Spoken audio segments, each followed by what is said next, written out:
Really?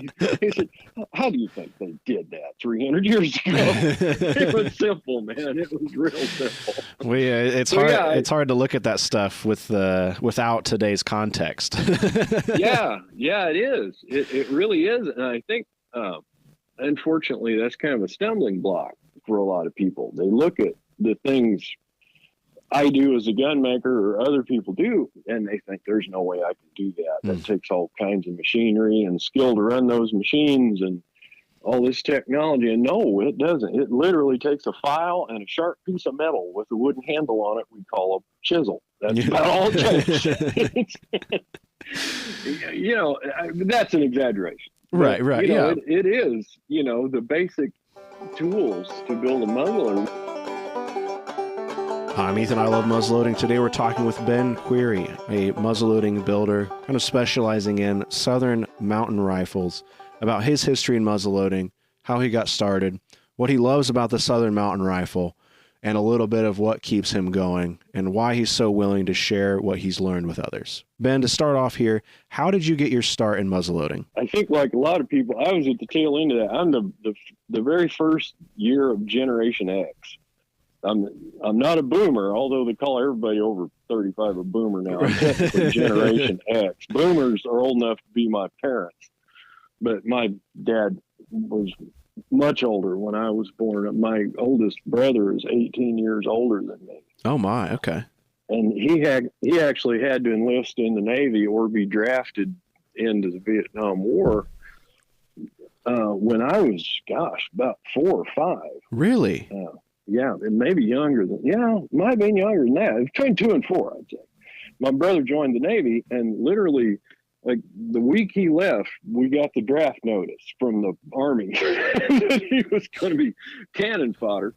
So he left the farm. We had a farm, and he and Dad were working the farm, and after he left, that didn't work out. We ended up selling it and moving to just a house way out in the woods, pretty out near Lake Monroe. And he traveled all over the world for 12 years. Well, when he came back, of course, I'd already, like a lot of the kids of my generation, the old Generation Xers and the Boomers, we started out on Davy Crockett on the Wonderful World of Disney on Sunday night at 8 p.m. Every Sunday, there might be cartoons, there might be a science show from Disney, but once in a while there was Davy Crockett, and we all loved that. So jump back to, I'm a little older than that, or about that age. My brother comes back from the Navy after 12 years, and he was a real hobby guy.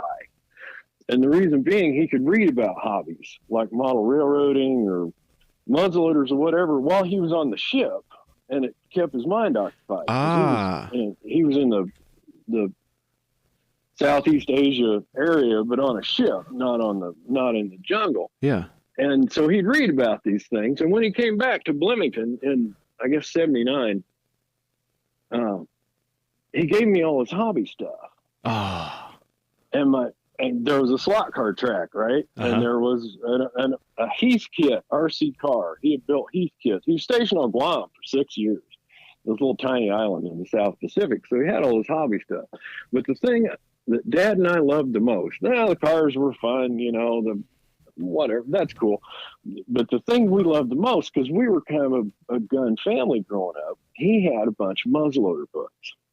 There was a couple of black powder gun digests from 75, 76, 77, somewhere in there, And the boomers are now in their 20s, and 30s, and they're just eating this up. And there's a lot of them, so it's very popular. There's a bigger chunk of the population, and also the population was larger back then. Yeah. With all the post-World War II baby boomers.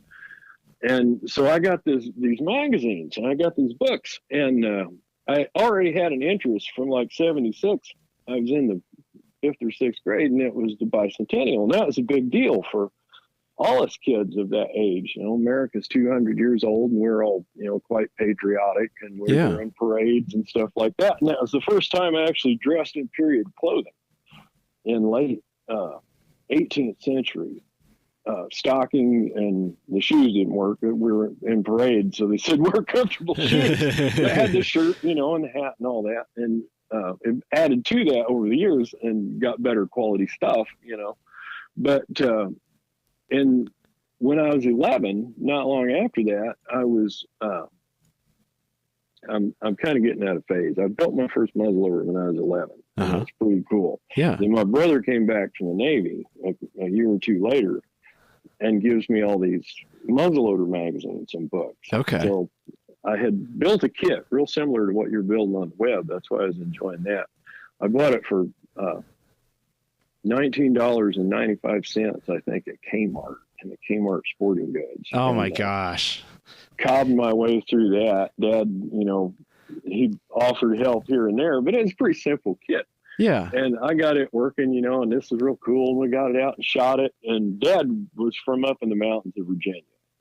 They came up here in the 1930s to work on the interurban railroad from Terre Haute to Indianapolis back in the 30s. But they were destitute, poor mountain folk in Virginia. Right. And guns were a big part of survival by supplying food. Wild game was a big part of the diet in their family. So when Dad's brothers came down, his brother-in-laws, we would all shoot guns. We had a range out behind the house, a little short 25-yard range. But we would shoot, and so we bring this pistol out, and everybody's just mesmerized by this percussion pistol, And then within a year of that, my brother comes back from the Navy, and he's like, "Here, you want this stuff?" And, there's all this hobby stuff from him being on ship and reading about it and not being able to actually do it. But he was an avid reader, so he read a lot about muzzleloaders and gives me three black powder gun digests, the old ones from the 70s, that are all black and white, crinkly pages. But that really got me hooked. After that, I was just foaming at the mouth over muzzleloaders. Between, initially seeing Davy Crockett and occasionally Daniel Boone. And there were books back then. I wish I could find them, but there were a lot of books that came out during the bicentennial and a couple years after it. One of them was Homestyle Living in Rural America during the Revolutionary War, I believe. Okay. And it showed all kinds of mechanical things that were used in that time period, and forges and tools and plows and implements and things like that. It was really neat. And I found that just fascinating, and then my brother comes along, and here's how they made guns back then. Oh my God, I was hooked. I mean, they actually could do that, and so I was just rabid with it. And I think my dad either took pity on me or wanted me to shut up. He would, we're mild gun collectors, cheap, low end gun collectors. We I know right where you're at, man. That's where I'm sitting. The ones we could afford, and if they were fun to shoot, we'd add that one. So he would occasionally, every couple of weeks or so, when he had a little money in his pocket, he'd stop by the gun shop on the way home. Sometimes surprised me, like, "I got you a new squirrel rifle, for doing this cutting wood all week. Here's a little bonus for you," or something like that. Dad would do things like that. And he comes home and he says, "I got something for you." He comes walking in the back door, and I'm like, "Is that a stick of wood?" And he hands it to me, and it was the most foul excuse for a muzzleloader kit that had been assembled I had ever seen. What was it? Do you remember? It was, you remember the old CVA kits? Yeah. Oh, yeah. The really old ones where the stock was made in two pieces. Okay. So yeah. it Yeah. would fit in the box. Yes. So they could ship it and it wouldn't break. They could ship it. Yep. It was like that, but not that good a quality. Oh my. Okay. And CVA was not known for quality, but you have to keep in mind they're in a world with Thompson Center and other, really high-end makers. So this was not nearly the quality of a CVA gun, and it was made in two pieces like that. And someone had assembled it and gone hunting, apparently in the rain, and hadn't finished the stock or nothing. They just put it together out of the box that morning and went hunting. And apparently fired it once, didn't clean it, and went to sell it at the gun shop at the end of the season. And I guess to make it look better, they took like some furniture stain and just wiped the sides, I think, with a rag.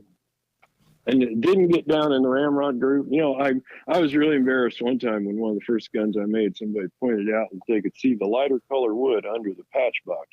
I was mortified. Oh.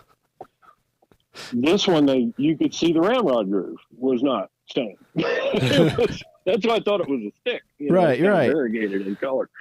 But, he says, "Here you go."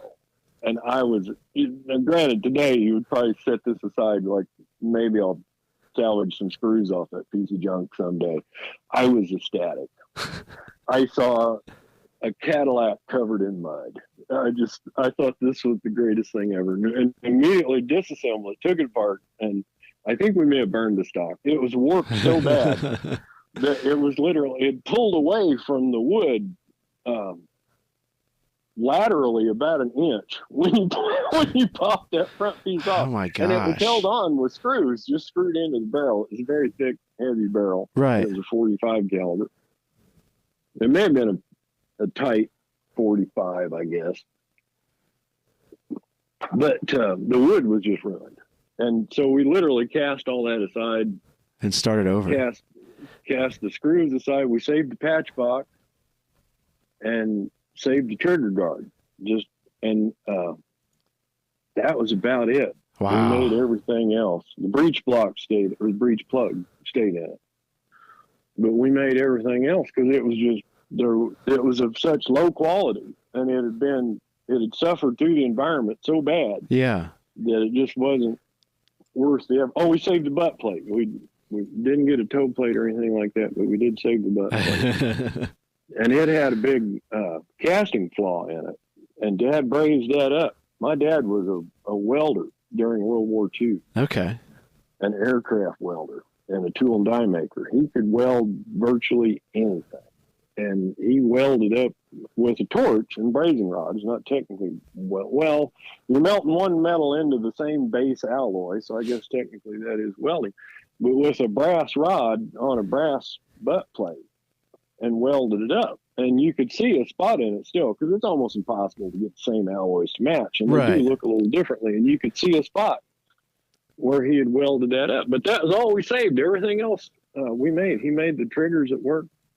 He was a tool and die maker at GE, the largest refrigerator plant in the world. It's here in Bloomington, and he was a master tool and die maker there. And they kind of operated under the theory that if nothing was broken down, you guys can do whatever you want back there in the tool room. But if something is, all of you get the line back up. Right. You'd be Maytag repairmen back there, and we'd prefer that if nothing was broken and you guys were not busy. So they would work on things. Everybody had a little project, and this guy became Dad's project, and he made the triggers for it. We completely remade the lock. We did save the plate and the hammer, but I think everything else we had to make for it, because it was, I think it was casting, but it was all really lousy quality, you know. So we made it all, and that was my first attempt at building a long gun, a muzzle-loading long gun. Wow. Yeah. Right into the fire. Well, we thought that's how you did it. Yeah, you know? yeah. There was a guy down the road, 2 houses down. Now, I'll tell you where I'm from, our neighbor didn't have indoor plumbing. Okay, yeah. She had an outhouse, and she had a cistern out behind the kitchen. And the neighbors on the other side didn't even have that. And a couple houses down the road, they didn't even have electricity. So this was a very poor neighborhood. We didn't make any money when we sold that farm. We lost a lot of money. And we were poor anyway, so we thought that's the way it was. Right, you know? yeah. We didn't know any better. Exactly, yeah. Yeah, we didn't feel bad about it. But a couple houses down the road, our neighbor's son, Bob Deckard, had built a CVA Hawken so he could go deer hunting.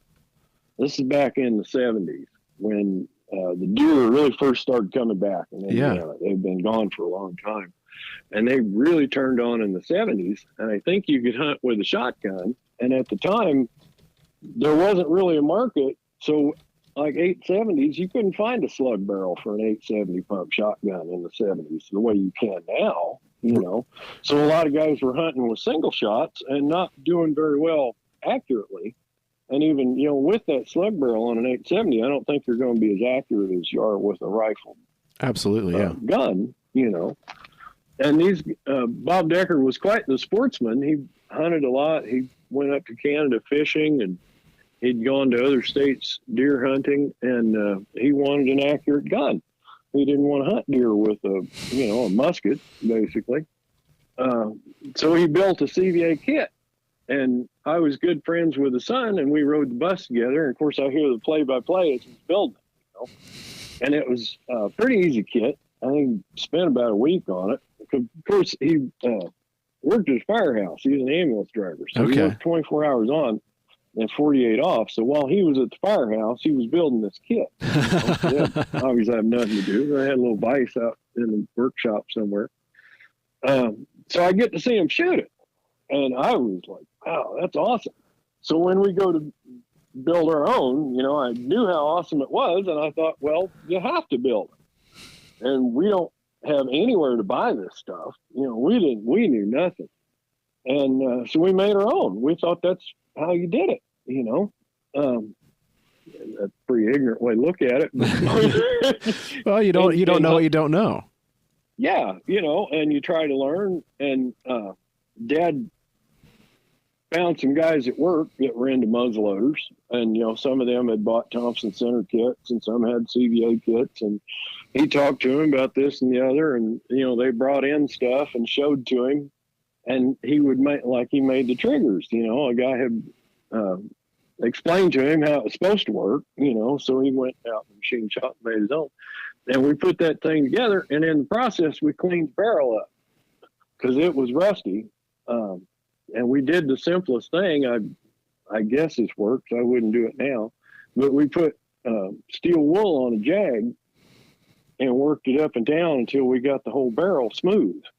It's not real good for the rifling, but it does get the rough areas off where you can shoot it. And we thought, well, whatever. It's going to be more accurate than a shotgun that's big enough to hunt deer with. So we went out and got some black powder. There was a little gun shop 3 or 4 miles down the road a guy had in his garage, and he sold black powder. And we got a can of black powder off of him and some caps. And we went out to our little range, and Dad had me shoot it the first time. And he had made the back sights for it, which I have that gun now, and I kind of laugh when I look at it. Like, this is a tool and die maker that's never seen a muzzleloader. This guy makes a muzzleloader sight. It had a brass base dovetailed in that was kind of L-shaped, and on that vertical leg there was a tapped hole and a steel plate with a V in it and an Allen screw and an oversized hole so you can float it around and then tighten that screw up with an Allen wrench. I love that. Wrench. I love that so much. But it worked, and it worked very well. Exactly, it worked.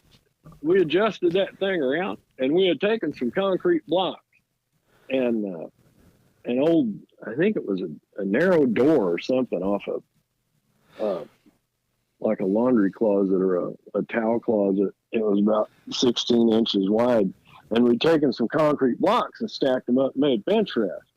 And you sit there in a lawn chair and dial one in. Even at 25 yards, you want to do that, I think. When you first get a gun at a decent range, not a real long range, but like 25 yards on a bench, if you can, to hold it steady and figure out where that gun is mechanically going.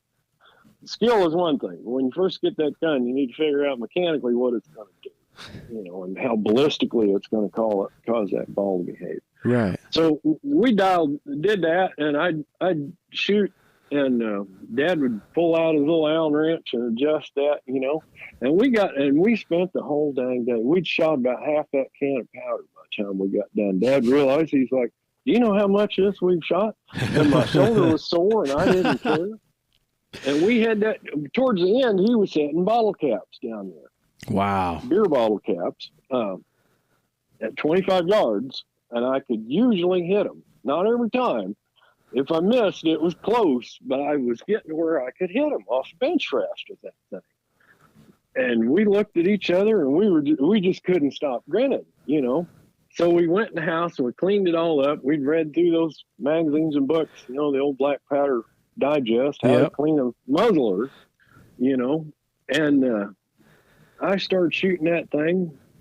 There was no more building going on for quite a while there. This was in the early spring, and all that summer I shot that thing. And people would hear it and see the smoke, because it's, like I said, it's a rural, poor neighborhood. There's no car noise or anything.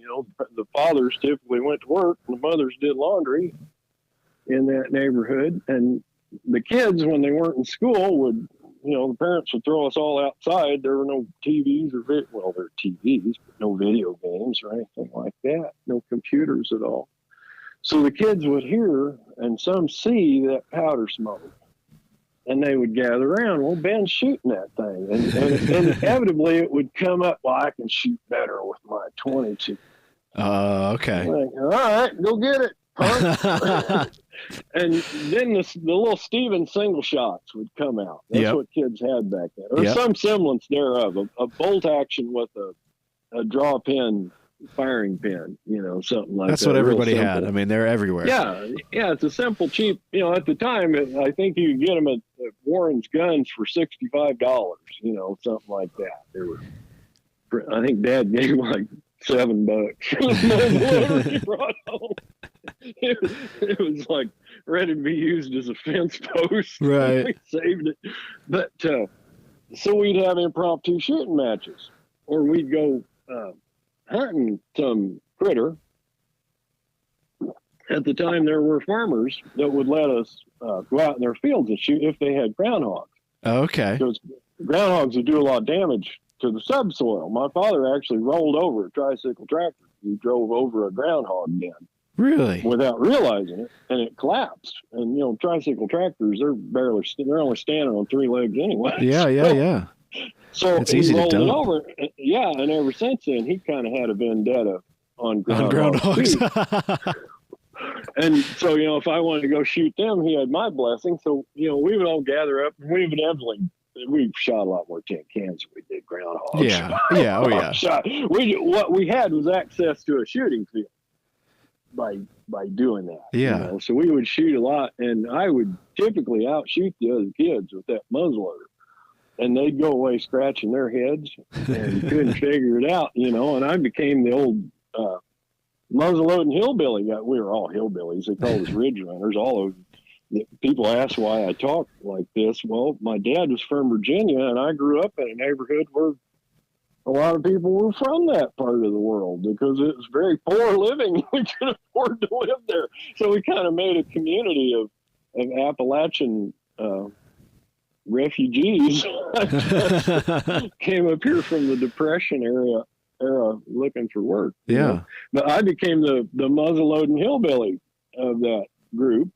And I believe the reason I outshot those other kids, I know muzzleloading would be accurate, but the big reason, I practiced a lot. I shot a lot. And I shot that gun a lot, And this goes to show a muzzleloader can be as accurate as any breech loading firearm if properly loaded and consistently loaded. And I got real good at that through practice. So these kids that said, well, I can outshoot you, I got a modern gun, that shot at a squirrel last year, haven't got a chance against somebody that's shooting every day, or almost every day. Yeah. Whatever they're shooting, so, but I practiced a lot and I really enjoyed it. And I was hooked on muzzleloaders after that.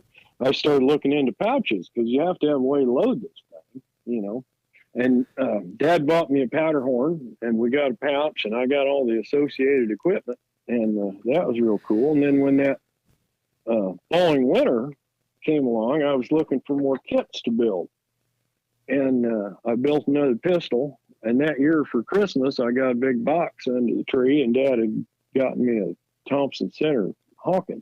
Wow. Kit. And he got himself one too, and we had a workshop set up in my bedroom. We had a workbench and some tools, and he and I built those 2 Hawkins together. And that taught me a lot, seeing him do something, and then I could go over and do the same thing on mine. was kind of like okay. the teaching environment that Jim Kibler and others are putting on, like at the education building at the NMLRA headquarters. Yeah. Where you can see the instructor or the teacher do X, Y, and you can go over to your work piece and do X, Y the same way. Yeah. And if you do Z instead of Y, the instructor's right there to correct you, you know. And do something about it. Yeah. Yeah, if you make a mistake or you get stumped, well, there's your instructor right there. And it took us a long time.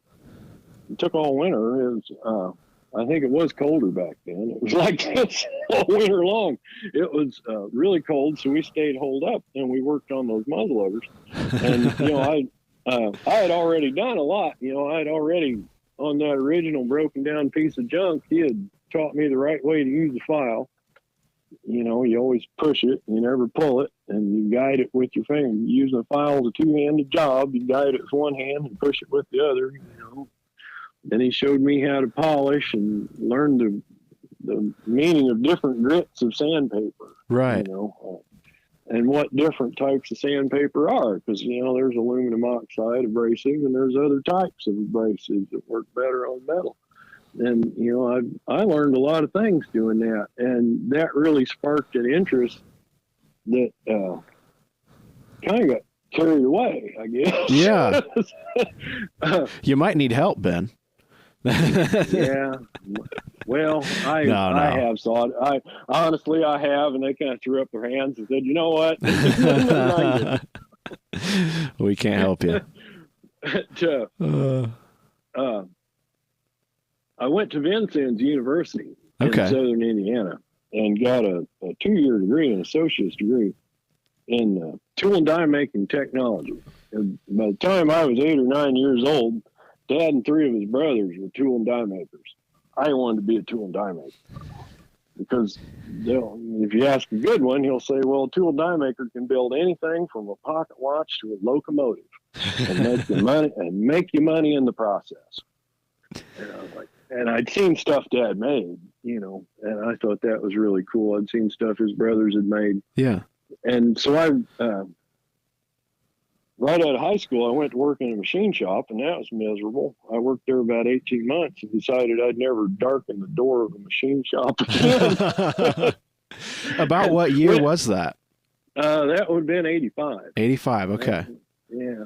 So then the next year, you know, I worked at a sawmill driving front end loader and using a chainsaw, and worked construction and worked painting signs, and finally realized I'm not going to get anywhere if I don't get an education. So I went to Vincennes for 2 years. And this time I thought, well, I'm going to do it. This is my apprenticeship. I can be like Dad and his brothers. I can finally become a tool and die maker. Yeah. And I did. And in 88, I went to work for a company in Seymour, Indiana, Ice and Seiki USA, that is a supplier to the Georgetown, Kentucky Toyota plant, where they make, I believe, Corollas or Camrys, one, maybe both. But they supplied all the body molding, where the glass meets the metal, and they supplied the brake rotors and master cylinder, and like seat frames and door frames and several other components were made at this car factory I worked at, and then sent on a semi several times a day to Georgetown, Kentucky. Well, in that group of people I worked with in the tool room, I was a tool and die maker there. I was the 76th employee they hired at that plant. They had just built it. Huh. And when I left, there was 1,400 people working there, and it tripled in size. And it became a big car plant, you know. But when I worked there, it was very small and kind of a tight-knit group for the first few months. Yeah. I was there about 3 years, I guess. And there were several guys in the tool room that were into muzzleloaders too. Interesting. Okay. Yeah. So we started hanging around and going to Friendship together, and started camping together at Friendship, which is a whole story unto itself. But Friendship, Indiana came to be the center of my world in a lot of ways. We had gone there once when I was a kid, in September, before Dad died, in September of 81, and then Dad died in February of 82. So I didn't get to go back until I was going to Vincennes about 5 years later. I got to go to Friendship and had looked around and thought, this is the greatest show on earth. That was back when they had the National Rendezvous. Okay. During that week. Yeah. Friendship. So That's there kind were of a lot of teepees. Peak Friendship era. Yeah, it was. I mean, in there. You'd walk through there and it was elbow to elbow. You know, you kind of had to go with the flow to get through the commercial row area. Well, I've now got several friends there at Ison at this car plant that are into the same thing, and Friendship is just about an hour away from Seymour. So we start going down there. I was the first one, I guess, I don't know, 89 or 90. I'd have to look.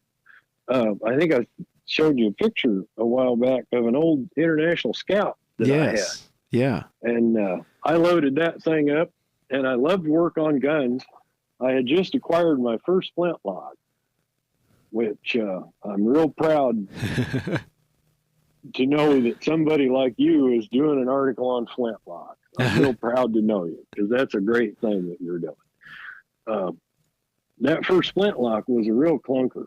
Nobody wanted it. A gun dealer friend of mine had it. I think I got it for a ridiculous sum of like $140. And this was about the same time, about 89 or 90, when I first go into Friendship. I've got this flintlock, and I'm taking it all apart because I think I can get it working. I've been reading Muzzle Blast for several years now, you know. I've been to Friendship. I can fix this. You're the real deal, yeah. Well, I wasn't quite the real deal yet, but I was learning. Yeah. And I knew where the real deal was. I went down there twice a year. You know, I knew I could get it figured out. So I load up this old Scout, and on the tailgate, I had a piece of countertop, the laminated countertop that laid down on the tailgate. Yeah. That was just the right size, so it kind of nestled in there and didn't move. And then I had a little 4-inch vise bolted on that, and I could do some work. And I had a small Kennedy tool chest that I'd put some files and some stuff in, just the basics. And you close it up, and it's kind of like a battle chest. You know, it's metal, it's got handles on it, and it's all sealed up. So I threw that in the back of the Scout and tossed everything in there, and some clothes and campfire wood and potatoes and onions and a skillet and some grease. Yeah. I was ready to go camping, you know, and I did. And I go down there and I get a camping spot that is directly across the creek from the main gate. Brenda got me a real good spot for a new guy. And I was in hog heaven. I got down there late because the vehicle broke down I didn't tell anybody this. The vehicle broke down 3 or 4 times on the way down there. And it was dark when I got there, but that was okay because there were so many lights. At that time there by the front gate, there would be several state police cars. I mean, 4 or 5. You probably remember this, and there'd be a big bonfire there. Yeah. By the front gate. And I could set up my camp by the lights of the main gate over there. All the electric lights they had on and that big bonfire. And I just couldn't stop grinning. I thought this was it was Friday night, you know, a little after dark. And I had a little nylon pop-up tent, you know, and I threw that down, got a foam mat, my sleeping bag in there, and I literally could not sleep. From the noise up in Primitive and in the barn area and across the creek at the range, I was like a kid before Christmas. I didn't want to sleep. All those sounds, you know, you could still hear the gunfire from the trap range. Right. You know? Yeah, they're still going at that time. I was just in hog heaven. So finally, I do get a little sleep, wake up the next morning, and built fire and made a pot of coffee. And I get out my little workbench setup with my tailgate workbench I have, which I highly recommend. If you get the opportunity to set up a workbench on a tailgate, do it. It's quite handy.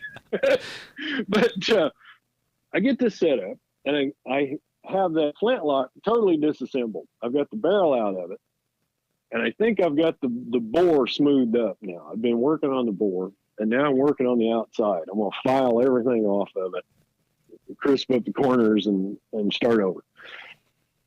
So I'm draw filing that barrel and working around the breech, and people are walking past and kind of looking at me.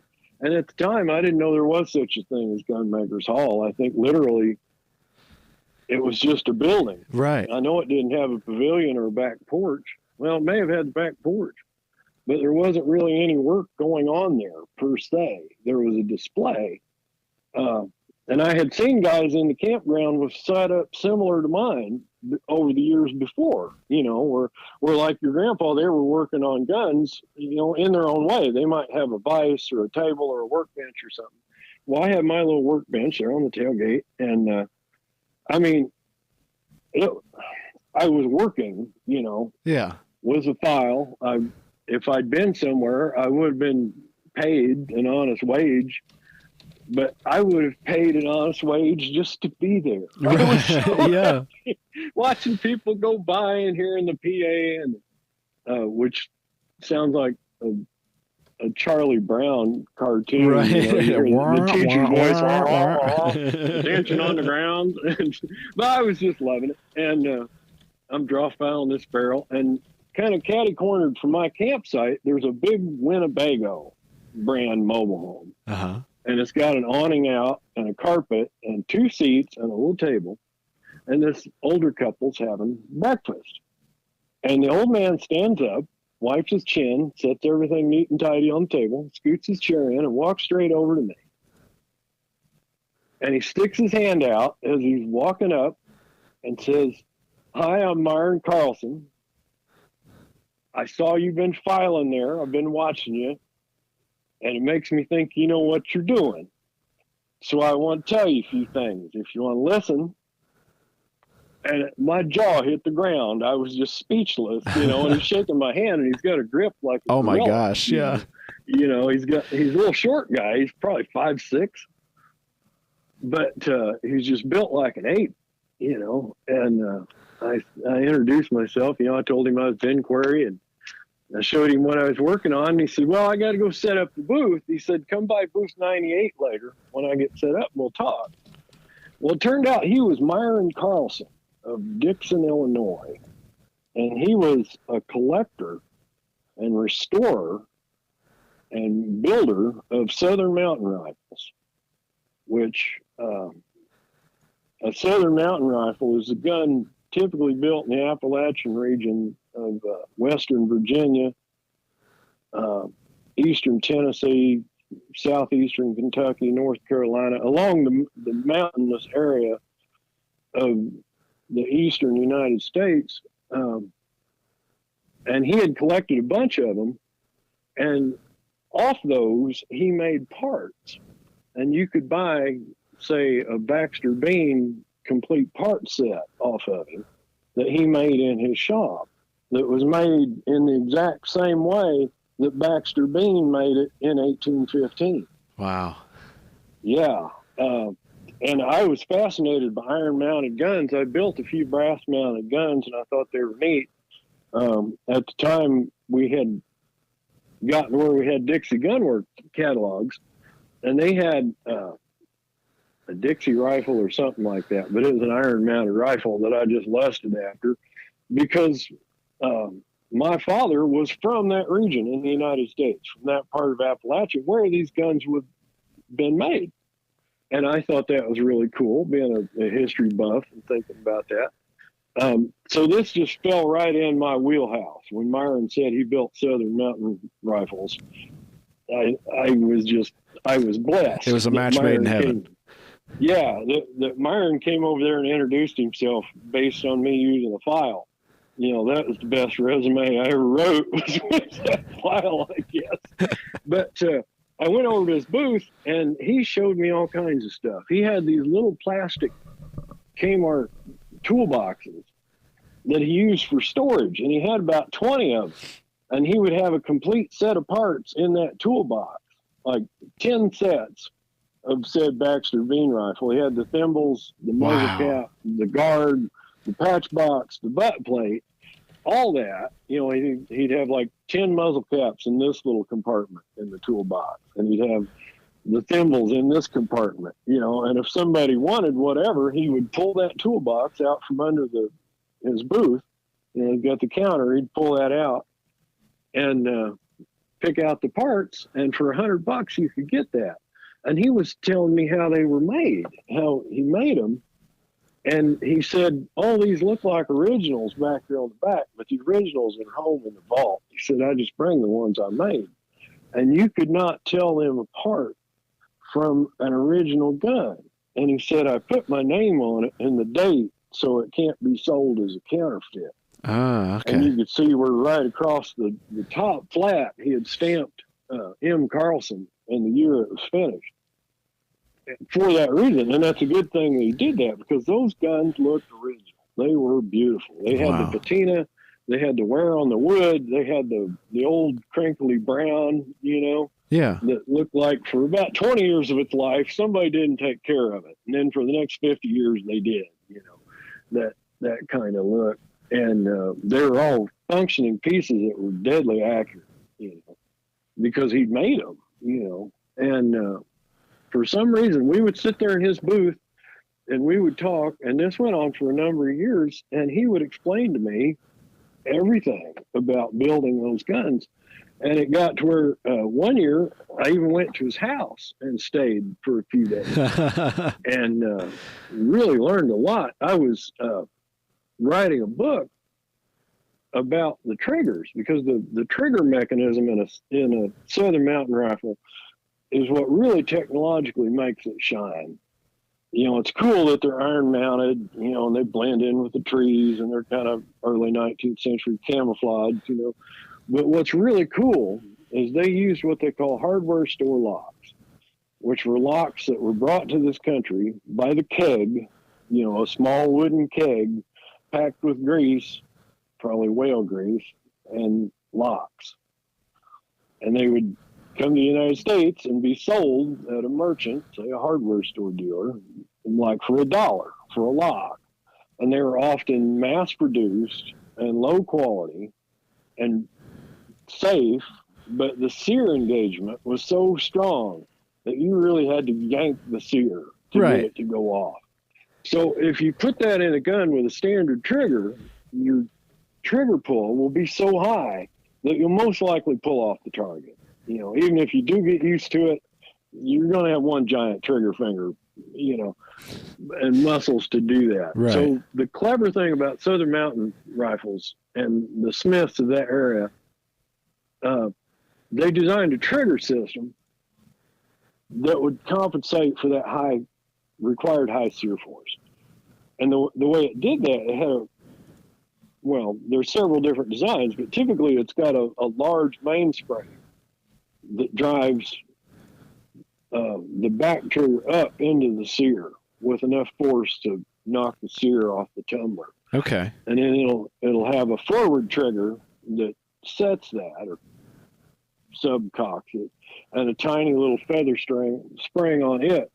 So you cock the back hammer, and you're basically preloading this thing with kinetic energy. And then when you touch the front trigger, and it's adjustable to whatever poundage or ounce pull weight you want, that releases, just like the sear releases the tumbler, that front trigger releases the back trigger, and it flies up and hits the sear, and the gun discharges. So it gives you a means to use a really cruddy lock, but still make an accurate gun for whatever shooter wants to pick it up. Right. So Myron told me a lot about triggers and how to make them, and I'm really thankful he did, because I like to build accurate guns. I like, I don't build wall hangers, I build shooters, and I think a big part of that is the trigger mechanism. And I really can't thank him enough for what he did. And in the process, I wrote a little book, Southern Mountain Rifle Sketchbook, Triggers and Guards. Yeah. And I went to his house, and he let me take apart original guns. He would bring them in. He said, here's this one, this is a McKee, blah, blah, blah. It was built then. It was made at this place.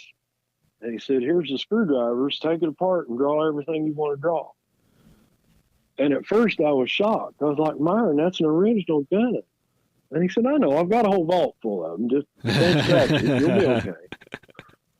And And he did. He had a room that was probably 8 feet wide and 18 or 20 feet long in his basement with no windows and a dehumidifier and a heavy steel door and multiple locks. And on 3 sides of that room, he had guns. Wow. Just stacked like a gun shop. I mean, you could barely get your hand between them. And almost all of them were Southern Mountain Rifles. Jeez. He had a lot of Hawkins, and he had original Hawkins, and he had some original Sharps rifles, but the rest was Southern Mountain Rifles. He was a really avid collector. He was a friend of Jerry Noble and Kurt Johnson in the Illinois gun collector scene. And he had a lot of original work to draw from. And not only the style, but he was a professional welder. I think part of the reason he took me under his wing is he was a welder and I was a welder too. I was a tool and die maker / welder, just like Dad. I did a lot of welding in the tool room for the factory I worked at. And we'd, swap welder stories and work stories. And because of that, he could look at a piece of a firearm, say a guard or a butt plate, and he could figure out how it was made. It's one thing to make the shape and a casting or whatever.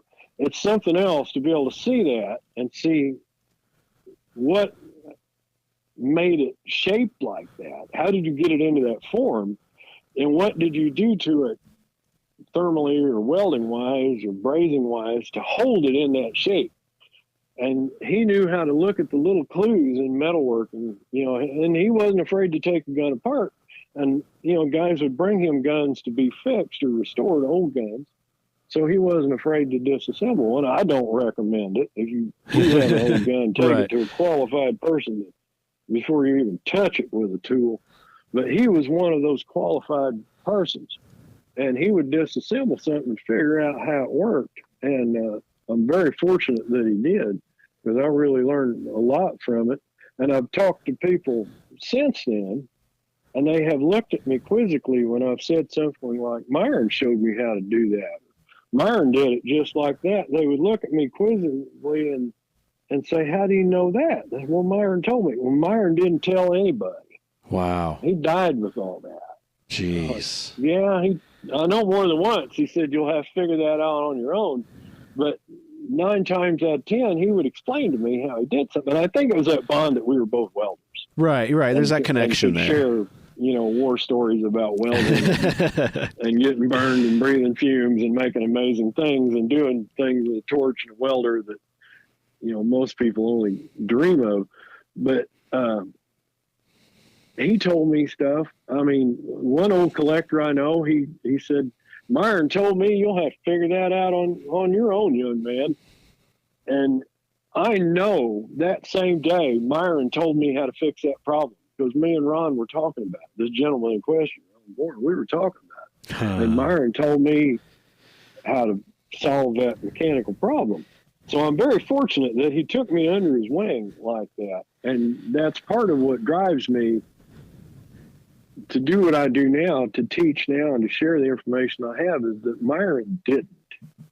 He did with me, but with nobody else. So all this great information on how to rifle a barrel, how to do this or that to a lock, the vast majority of that information died with him, I'm afraid, and was not shared with the community.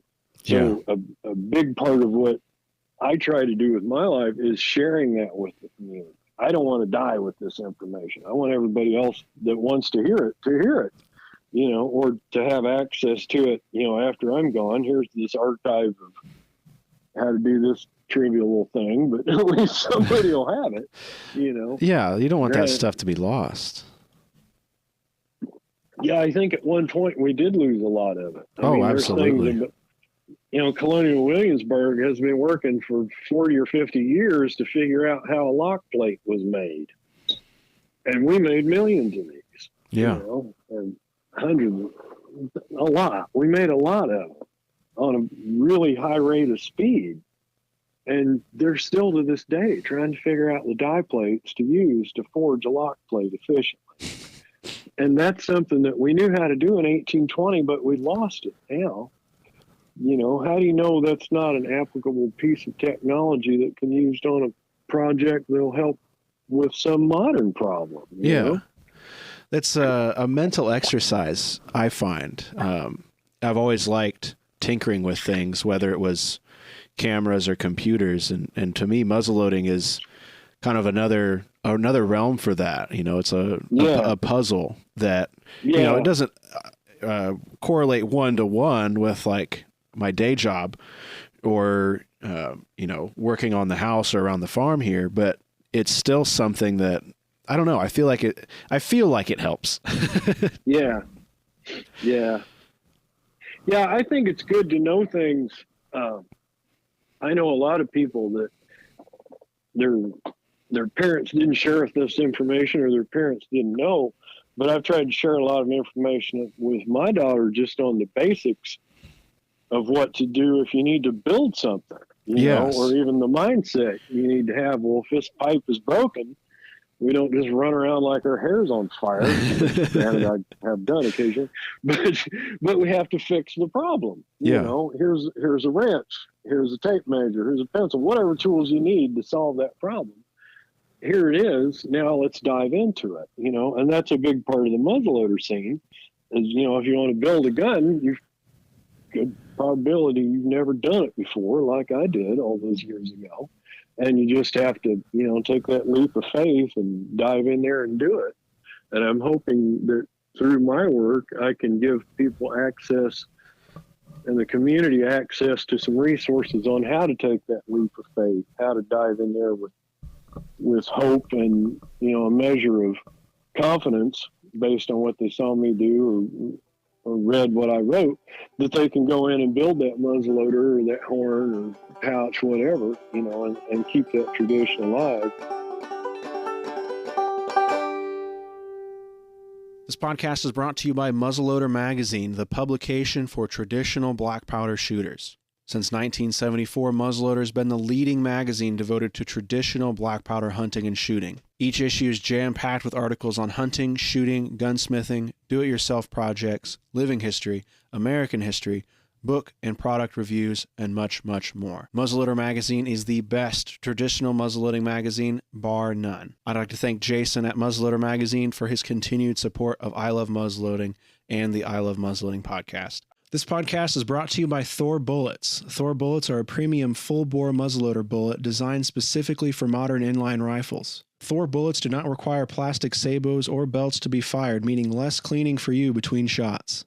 The patented copper base creates an airtight seal, giving you greater distance and accuracy. Thor's unique engineering allows the bullets to retain 95% of their weight upon impact, and the controlled expansion ensures large, easy-to-follow blood trails. Thor bullets are currently available in a 50 caliber version that is sized to your specific bore. Thor is also expanding into a new 45 caliber bullet designed for faster 1 in 24 and 1 in 22 twist inline rifles. For more information on these great bullets, visit www.thorbullets.com. We'd like to thank Thor Bullets for their sponsorship of this podcast.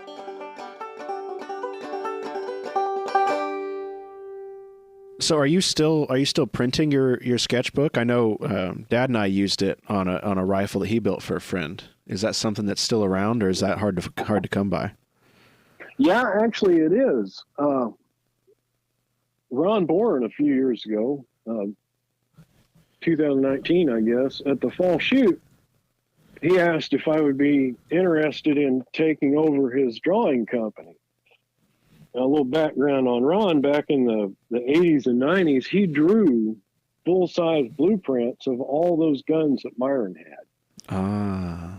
Not all of them, but a bunch of them. Let's say 48 of them, full-scale drawings.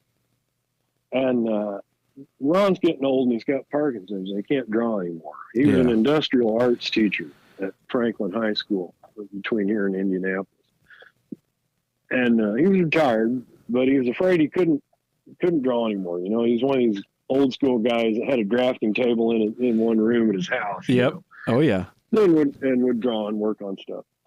And I said, we were sitting around the campfire there at Gunmakers Hall, and he asked me that, and I said, Ron, I'd be honored that, you know, you have enough faith in me to carry that on. He said, well, I've read your articles in Muzzle Blast, you know, I remember your book and all that. He said, let's work out a deal. I want you to have it. I want you to have dibs on the company, which was a very small company. It's basically the copyrights to those drawings. Right. You know. But again, that's information that can be lost. The originals, you know, the inventory of printed blueprints or drawings. So he came down a couple weeks later to my house after the fall shoot, and we talked about it. And he actually had a gun that he wanted finished, so I did that for him. And he, with a little cash for the inventory, he gave me the company. So now I have the Southern original drawings and all the copyrights. And next thing you know, an order from Log Cabin Shop comes along for drawings. Well, Ron helped me out. He got the drawings printed at an engineering firm in Indianapolis for a pretty reasonable rate. And we send out like 100 blueprints of different rifles to Log Cabin Shop, and they resell them. And that was real cool. And then during COVID, Ron stopped coming down. He was coming down a couple times a month, but we decided during COVID to each stay at home. Yeah. And along about January, maybe March, Log Cabin Shop sends me another order. So I now don't have access to Ron's drafting abilities and drawing reproduction facilities. So I call around to get prices on having the prints made, and they're just insanely expensive. So what I ended up doing was buying a full-size industrial plotter and having drawings digitized and printing my own drawings. Which, right. The reason I did that was the post-COVID price. Granted, at the time I was getting $4 for these drawings wholesale. And to have a company locally print them was $4.50. Yeah. Printing and paper it might seem old, but it is not cheap. Yeah. So I ended up cutting out the middleman and had the drawings digitized and bought an industrial plotter. Okay. That feeds from a 24-inch wide roll. So you can basically make a drawing, 24 inches by 8 feet if you want to, But along with that, I have a big office printer that'll do two-sided prints, and it does everything but binding that I print the books with. So under the heading of the Southern Originals, I have Ron's original collection of drawings, which I think is about 20 that we publish now. And I have the Southern Mountain Rifle sketchbook that I bought a binding machine like the printing company used, and I started binding my own books for that. So I guess I'm now a publishing company. That's which awesome. I'm kind of proud of. Yeah, I mean, I was always an avid reader, and I think the written word is mankind's greatest invention. Yes. The file would probably be the second. The written word made us what we are today. So to have a publishing company is kind of cool for me. And we've got another book coming out. We've got a book on techniques. It's just a little 20-page booklet on like how to basically how to use a file, and take care of a file. They'll sell for like $4 or $5 at Friendship, But I enjoy getting the information out there more than I enjoy getting a little money from the book. The book cost kind of pays for the paper. I just enjoy doing it. That's something that I try to touch on and talk about, because it's something I think is really special about muzzleloading. And for a newcomer, it can be a little jarring, I think, because you're used to big box stores or, the big names, your Traditions, your CVA, Thompson Center, where they designed that stuff and built it to sell it. And I think that's evidenced in CVA and Thompson Center of getting out of the traditional side of things when it stopped being the popular thing. But the muzzleloading as a whole has kept going because of these small businesses and these small, cottage run businesses, basically, where you have people like you. Yeah, you're not making a fortune on it, but you want to keep it going. And I think that's really special. Yeah. I don't have a website. I probably should, or more of a social presence. I follow several people on Instagram, but I don't really have an an outlet to get this out there other than, the muzzle blast articles I write and my own little publishing company. I wish I had a better way to access more people, I guess, to share the information that I do have. Well, we can talk about that some, Ben, for sure. If that's something that I'd be happy to set you up a easy website, or as easy as I could, and walk you through that. If that's something that you want to do, we can. Yeah, I'd be happy to make that happen for you, just to help you out. No cost for me. Just let's get the ball rolling. I was watching your video. I was trying to catch up on what you're doing with a podcast, and I was watching. I kind of was intrigued by your pistol video, and I started watching that.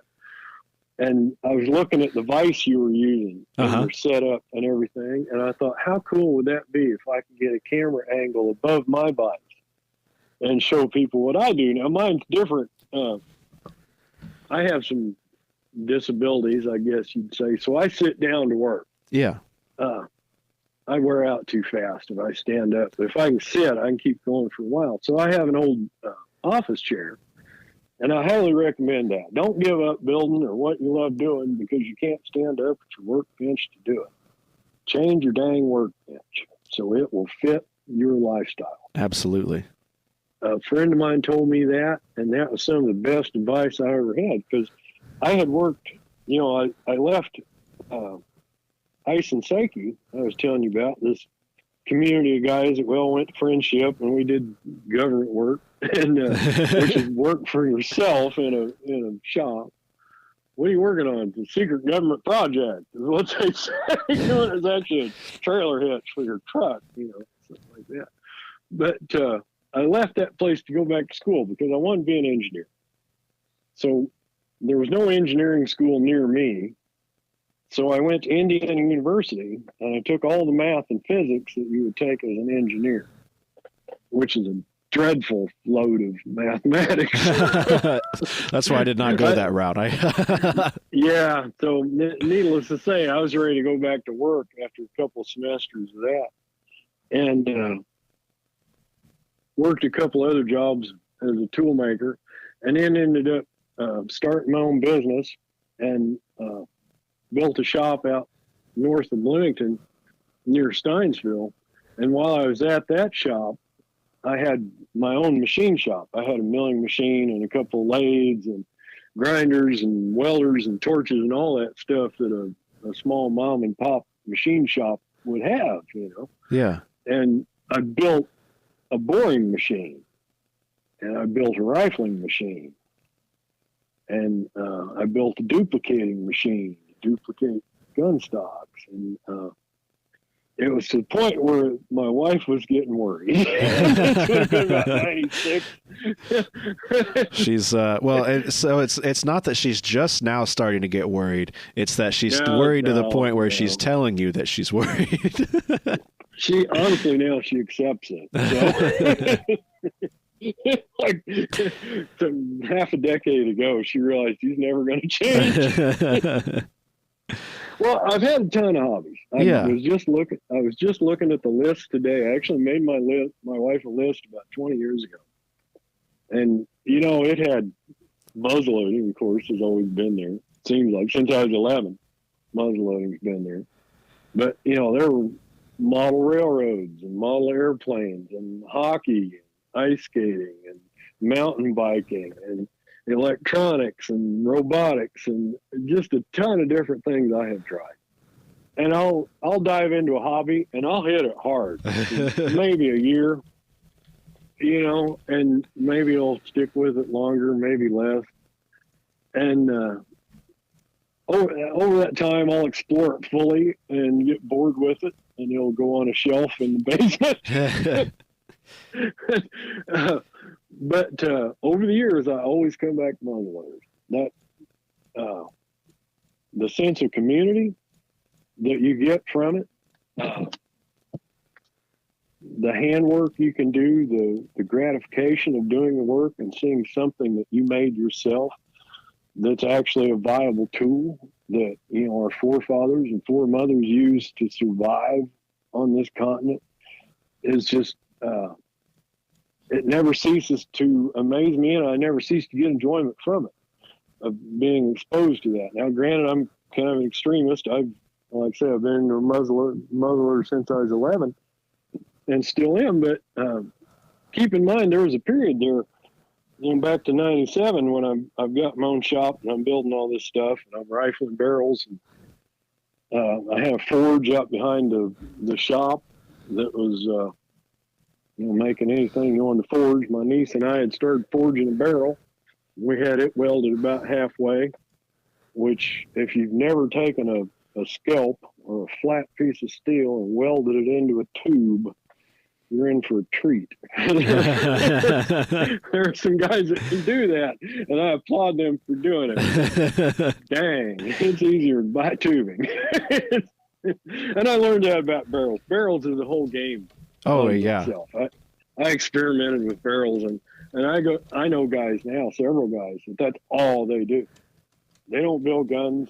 They don't do nothing but make barrels. And that's really cool. I applaud that, but I want more out of it than that. I want to do woodworking. I want to do forging. I want to do other things, Yeah. So in 97 in this machine shop, that first part of that year, January or February, I wasn't making any money at all. I was having a lot of fun building muzzleloaders, and I was cranking them out. For me, cranking them out 3 or 4 a year, which is really flying through a gun for me. But at the time, I was, wasn't even 30 years old or barely 30, and had a full machine shop at my disposal, so it was easy to get a lot of work done. Yeah. But because I wasn't making any money, I started applying for jobs, and I was offered a job as a CNC programmer at an aerospace company in Martinsville. Now, CNC means computer numeric control, which is commonplace now. But at the time, only about 15 or 20% of industry was CNC. Right. Really early on. It was in aerospace. Yeah. And what that does, instead of you manually cranking the handles, the computer is driving the machine around. So now you can make arcs, you can make holes, you can do 3-dimensional stuff. And that was pretty much required in aerospace. And it was a difficult job. It was also aerospace in the 90s, you wore a white shirt, a tie, and dark slacks. If you were salary in aerospace, that's how we all dressed. The tie was different. The only way you can tell us apart. We had the pocket protector and all that. Hey, I've lost a few shirts to a rogue pen, so I respect the pocket protector. Yeah, it's been pinned. So, in that time period, I decided I was going to learn everything about technology. I took what you call an online class today. I went through several of those in industrial statistics and geometric tolerancing and welding and everything I could to get up with the latest technology that was being used in aerospace at the time, because I was not a highly educated man. I only had an associate's degree, and I was in a world of people with bachelor's degrees in engineering and master's degrees in aerospace. And I was, a tadpole in a big pond. But I did a lot of things to enlighten myself or to educate myself on my own, to try to advance myself. And I did that through reading. I'm back to how great the written word is. Well, with some of my innovations and things I'd done, by October that year, they promoted me to engineer, which was a huge boon financially and for me career-wise, and ended up being a professional engineer for 20 years after that. But in that drive to be up to date and high tech, the muzzleloader slipped. And I wasn't doing anything with them, and I ended up selling the stuff. First sold the forge and the swage block, the gun handle and all that. My sister had moved to my niece. I told you my brother's 18 years older than me. Well, his daughter is only 6 years younger than me. My youngest sister's 10 years older. So my niece and I were always closer like brother and sister than I was to my own sister. Age-wise, we were real close. Well, she and I had been working at the forge And one of the things we were doing was welding this gun barrel up out of a flat piece of metal, out of a flat scalp. Well, she had moved away, and it was laying there rusting, and I ended up selling all that to a fellow buckskinner. You know, at that time, you were a buckskinner or you were a bib skinner. The buckskinners had the leather pants with the fringe, and you know, probably could have been on a Davy Crockett set. Not real historically accurate, pretty close, but a lot of fun. And yeah, and great fun. And the bib skinners had on overalls. Well, Myron was decidedly a bib skinner. Okay. He had the bib overalls, and he didn't like buckskinners at all. And he kind of looked down his nose at me when I staggered over there from Friendship, or from Primitive. A few years after I met Myron, I met more friends up in Primitive, and I started camping up there, way up on the hill in Primitive. So I was part of that crowd. So I ended up selling the forge to one of my buckskinner friends, and I had a wall tent and an awning and a real nice camp setup. We camped next to Frank and Lally House up along the tree line. Oh my! Years ago. This would have been back in the late 90s. And I sold that to his son. He was coming up and getting his start. You know, he was staying in basically a folded piece of cloth, you know, ground cloth hanging from a rope. So I sold him the tent and sold off all the gun making stuff. For about 13 years there, 15 years maybe. All I did, and of course in there too, I had a daughter. Yeah. So that's all I did for, gosh, a decade, was be a daughter daddy. And which I highly recommend. Girls are sweeter. I have the most wonderful daughter. She's now starting her first year at IU, but that was the happiest time of my life. You know, I thought there was happiness until Katie came along, and I found out having a child is what it's all about. But for some reason, in 2012 or 13, some little bug made me want to go to Friendship. Something was calling you back. I was going to have surgery on my right foot, and I wouldn't be able to walk for about 8 weeks, 6 to 8 weeks. I was going to walk, but, you know, for the first 3 weeks, you're sitting with your foot propped up, and then walking around in a boot, you know, after that, for another, till the 6 or 8 weeks is over. And I thought, I'm going to go down to Friendship, and I'm going to walk around and see the sights. And then I did that, and I ran into a friend of mine who I'd sold some of that stuff to. And we walked around Friendship. We went up to the flea market, walked around. We got some dirty food at the flea market, laughed, cut up.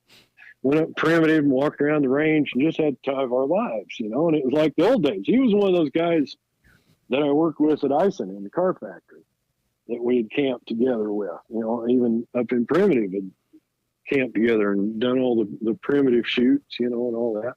Well, now I just happened to run into him at Friendship in 2013. Yeah.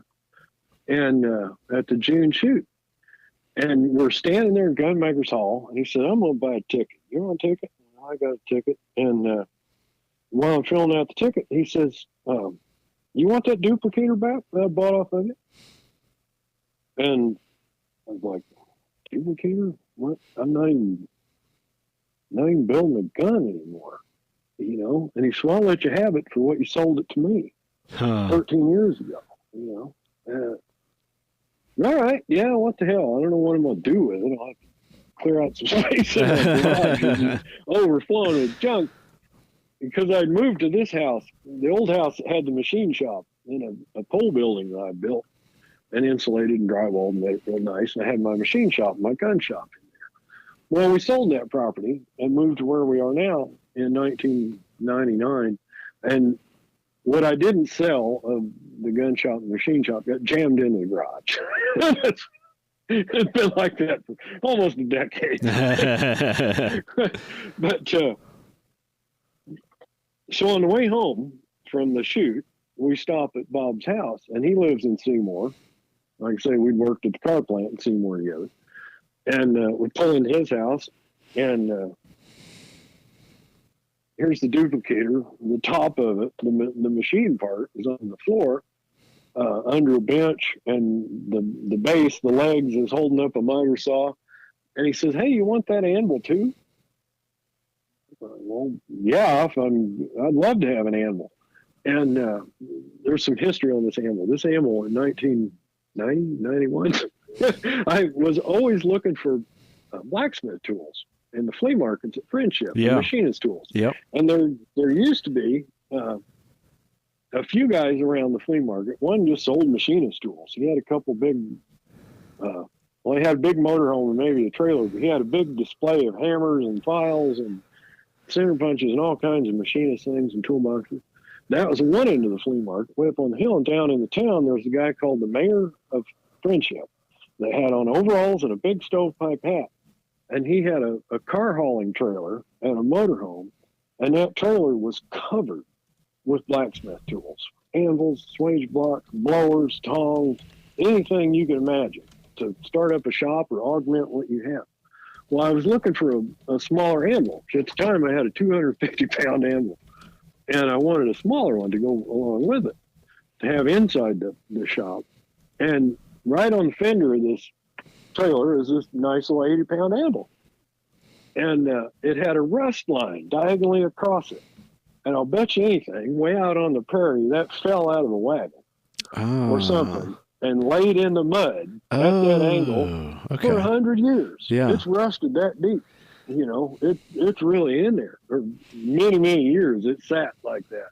And somebody fished it out and sold it to the mayor of Friendship, and I got it off him for a whopping $80. Back then, an anvil was $1 a pound. It didn't matter what size it was $1 a pound. And I was young and strong, and put that anvil on my shoulder and carried it back to the campground. And I got to... I thought I can do this. Well, I get out on the highway, this is in the flea market in town, and I walk out onto the highway struggling with this thing. And I set it down on the guardrail there by the creek and thinking, Lord, how am I going to miss this thing back here? And this guy pulls up in a Chevy truck. Of course, this is Saturday morning, so traffic's moving along at less than 1 mile an hour. And this guy and his wife in a Chevy truck stop and say, "Hey, brother, you want a lift?" Oh, man. So I set the anvil on the tailgate of the truck. And he and my wife and I hop on. And he ran us all the way down to where we were camped. Oh, that's nice. But so I had sold this anvil to Bob Beatty. So there's some real good history on this anvil. Yeah. And he asked if I wanted it back. I said, "Well, yeah, what do you want for it? $300 or $400 now? Because, the price of ammo." Oh, my gosh, it went crazy. No, I want $80 for it. So he sold it to me for it. All right, let's put it in the truck. So we go over to his neighbor's house, and I have to wonder what happened. His neighbor was not home, but he had an outbuilding with a wood shop in it. All kinds of nice woodworking tools. He and Bob, his neighbor, had gotten into making really high-end wooden furniture. He had all the tools, the shapers, the routers, the big table saw, the bandsaw, all that stuff. Over in one corner was this anvil. And Bob and I grab it and go put it in the truck. And I still to this day wonder what the neighbors thought when he went out there and that anvil was gone. and the door was still locked because Bob had a key. Locked it. But I bring all this stuff home. Well, wait a minute. Let me back up a second. Before I bring all this stuff home, while I'm at Friendship, I saw a guy selling barrels. Pretty nice barrels. He had older Green Mountain barrels, and they were pretty cheap. They were under $100. So I bought one of those, and ended up going. I think it was Dunlap Woodcrafts was still there then. Yeah. And I bought a stock, and I had brought a bunch of my books with me. This is how this all started. I thought, I'll take those old books I found. I'll take them down to Friendship. I'll try to sell them and make a little money. Well, I take them down to Log Cabin Shop, and I talked to the owner at Log Cabin Shop. God, Kindig. Yeah, Kindig's. Was there, and talked to him, and I said, "You want to buy this box of books?" And he says, "How many you got?" There are 23 in here. And we worked out a deal. Well, he gives me cash, and he takes the box of my books. Well, now I've got cash burning a hole in my pocket. So I went and bought that barrel, and I bought a stock, and I bought a lot. And then I stop at Bob's house, and I get the anvil and the duplicator. And I get home, and I pull in the driveway, and I'm just grinning like a fool. In my mind, in my face, I'm like, what am I going to tell my wife I've done? And so I unload this stuff, and I start doing research and cleaning out a spot in the garage. And the duplicator came with a lot of tooling. Yeah. And it had sat in a shed out in the backyard and rusted up. So I repaired it, got rid of the rust on it, and got it usable again, and put it back to work, and made that first gun, of course, from scratch. I found one that I'd put away when we moved, and I had originally sold off that stuff. I had made a wooden box like the Civil War armorer would have used to stack rifles in, and I had put parts in there and guns that I hadn't quite finished yet. Well, I took out the drill driver and I opened that box up, and there's an almost finished rifle and one that's about 2/3 of the way done. So I immediately pulled those out and went to work on those, and I built my new one. And within just a year or so, I was in it neck deep.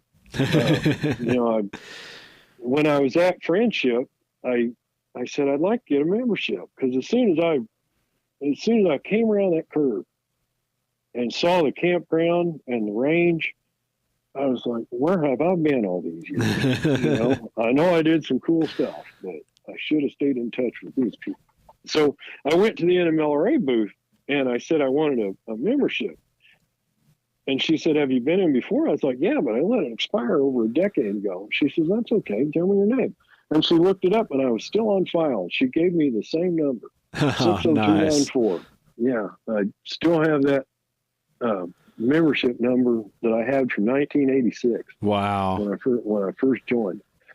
And that's how long I've been in the NMLRA, minus a gap there in the middle. But I started getting Muzzle Blast in the mail. And then through that, I started seeing ads for Shumway Publishing, which if you haven't been exposed to Shumway Publishing, you should. They sell a number of really good titles for the muzzleloading community, and including how to build a rifle from scratch. Invaluable information. And through Muzzle Blast and the muzzling community, I really got back into it. And then I finally pretty much retired from engineering after 20 years. I'd had enough, and I left, and I was getting ready to go down to Friendship in June of 2017, and a friend of mine said, why don't you bring that rifle you're working on like you used to? And he was another one that had camped down with me, and he'd seen me working on guns. The whole time I'd camped at Friendship before, I'd bring some kind of ice and a bench and work on guns. Yeah. That I was building. One year I had a slide-in camper, one of those big, enormous campers you drive under, and a 3/4 ton Ford 4-wheel drive, and I had a 2x12 fastened to a couple of boards that I could jam in between the camper and the top of the bed. Yeah. And use that as a workbench. So I'd always done that. He said, why don't you bring that along and work on it? You might meet some new people. So I did. I made a workbench out of a slab of maple. Had mounted a device on it and threw that in the back of the truck. And I had a camper shell on the truck. And when they put the camper shell on it, I had them put a carpet bed liner, which makes it like a Suburban or an SUV. It makes the back of a pickup truck really nice. And it's got, actually, it has like foam under the carpet. So it's pretty cool. I'll just sleep in that, So I called Brenda and I get a campsite. And she said, well, you can have a site on the creek side, or on the range side of the creek, where before I had, camped on the other side or up in Primitive. Well, this is great. So I go down there on Friday, and I just happened to wander over to Gunmakers Hall and got talking to those guys. And I had a few pieces of wood that I bought at a local sawmill one of them was sassafras, which is kind of unusual to find a piece of sassafras big enough to make a gun out of. And I asked Dick Miller if he wanted to buy it, because he was always in different types of wood, and he did. And so I sold him that, and I got talking to Dennis Pretty.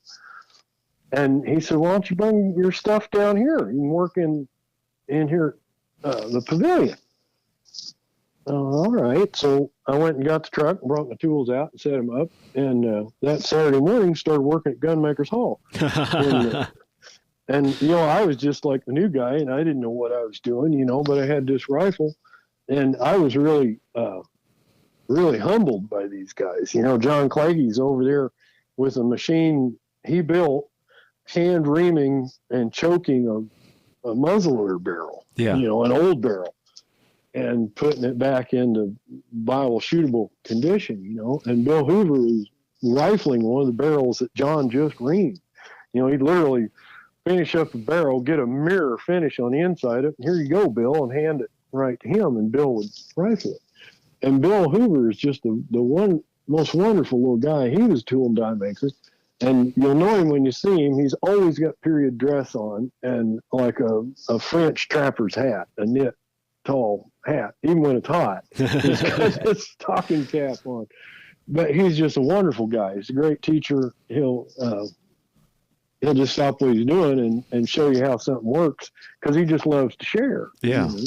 And to explain to people how it works. And all the while, he enlists your help pulling the drawbar on that rifling machine, because each groove is cut by hand.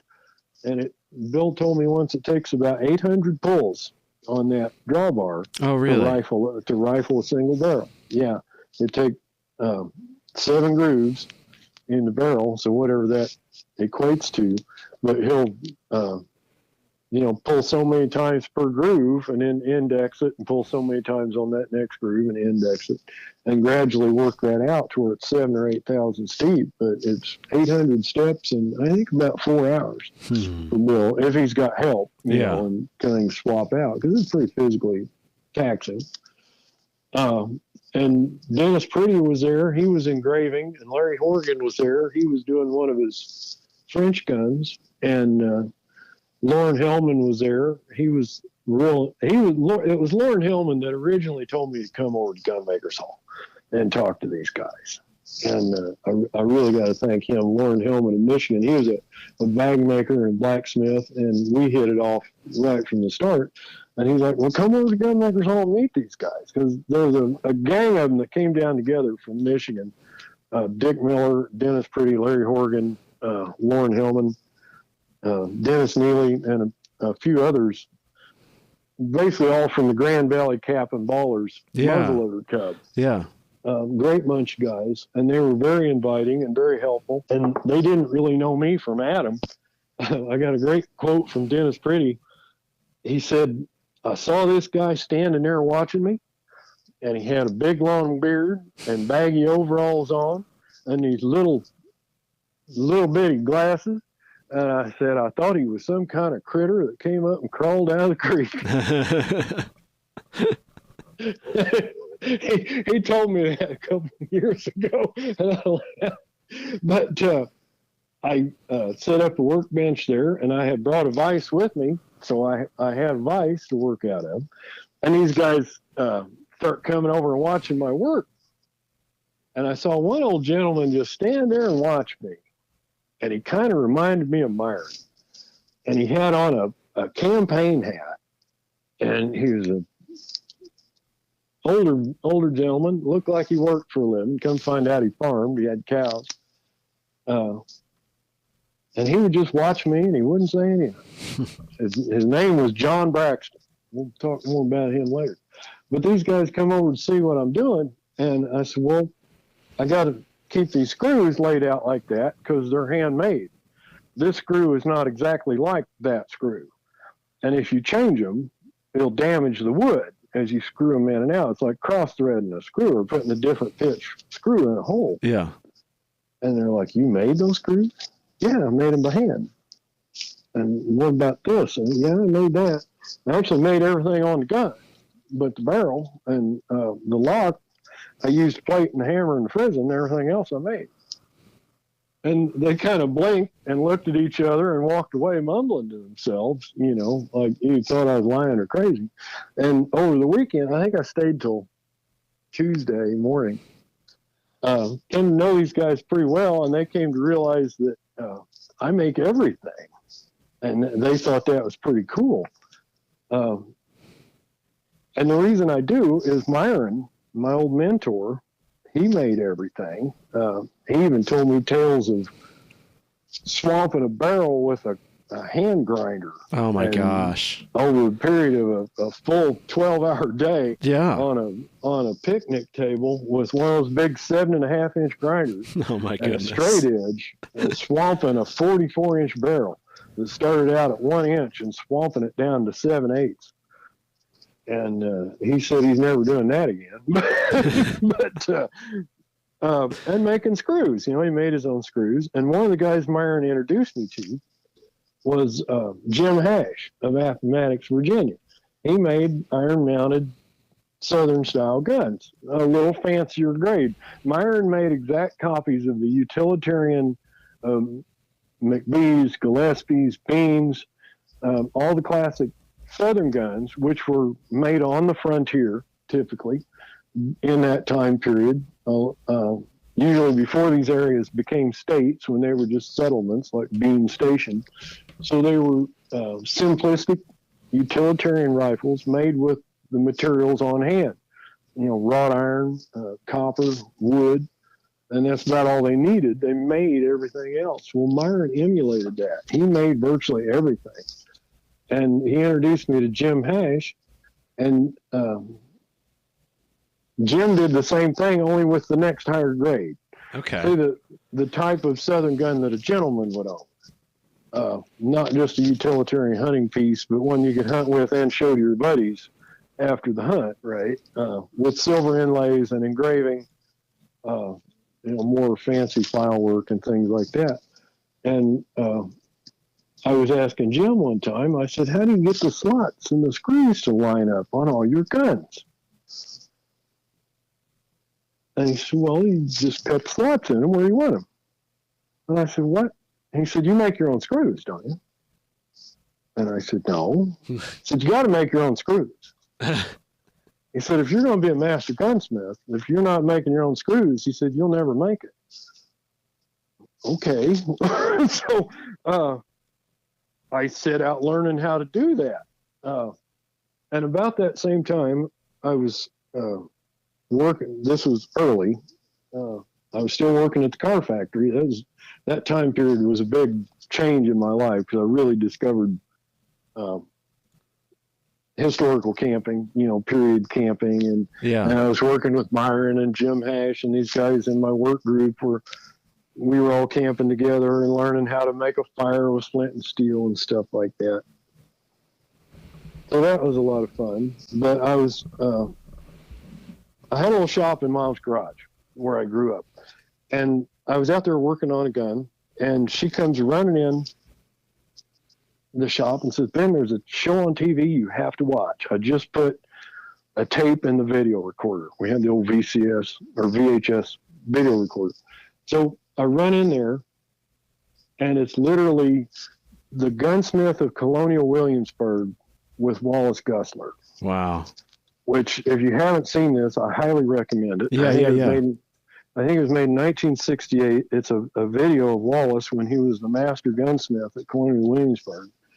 And it shows the complete building of a rifle, from welding the scalp up to forging the lock, drilling all the holes, everything, and even down to engraving it.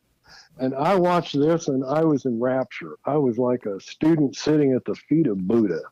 I watched it. Fortunately, Mom had recorded that, and I watched it over and over and over. And Wallace made his own screws, obviously. I mean, he made everything on the gun. So, you know, under the tutelage of Myron Carlson and Jim Hash and Wallace Gessler, I started down the road of building every single part of the gun that was within reason. You know, in the 1790s, a guy on the frontier is not going to buy a barrel if he doesn't have to. He's going to buy it from so-and-so down the road that makes barrels. And he's going to get a hardware store lock. And then everything else, every single component, he's going to make for himself. And that's how I went at it, I guess, from one angle.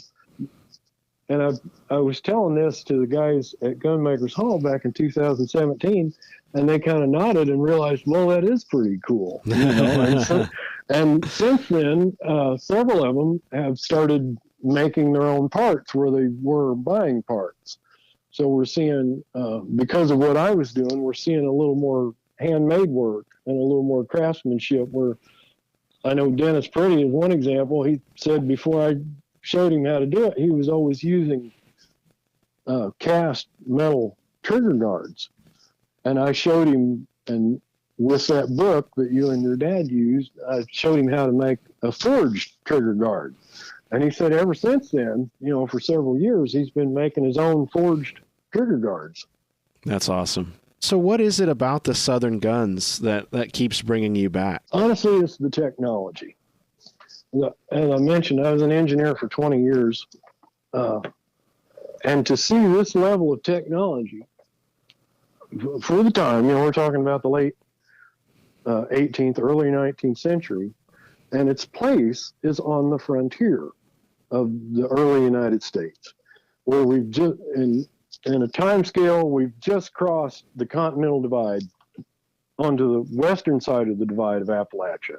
And explorers like Daniel Boone, and I can't remember his exact name, but first name, but he was a Bean, was one of Daniel Boone's first companions into what would become the state of Tennessee. And he set up a gun shop at Bean's Station, which was a little small fortress where they would stock supplies and take refuge from Indian attacks. He started building guns there. He was a good friend of Daniel Boone's, and he was a gun maker. And at the time, it was incredibly expensive for any goods to take that route from, say, the eastern seaboard, where you might get a pound of coffee off a ship, and take that overland across the divide through hostile territory to one of these places like Bean Station or any of the other many settlements in the late 18th century along that region of the world, what would become Appalachia. So anything you bring in is going to be incredibly expensive just by the haulage. Yeah. It's going to be difficult to get there. It's going to be freight. Yeah, the freight's going to be really expensive. So because of that, they made things. They made their own on the frontier. And I think you see this all up and down the frontier. You know, if you look at the geopolitical economic situation, a lot of things had to be handmade.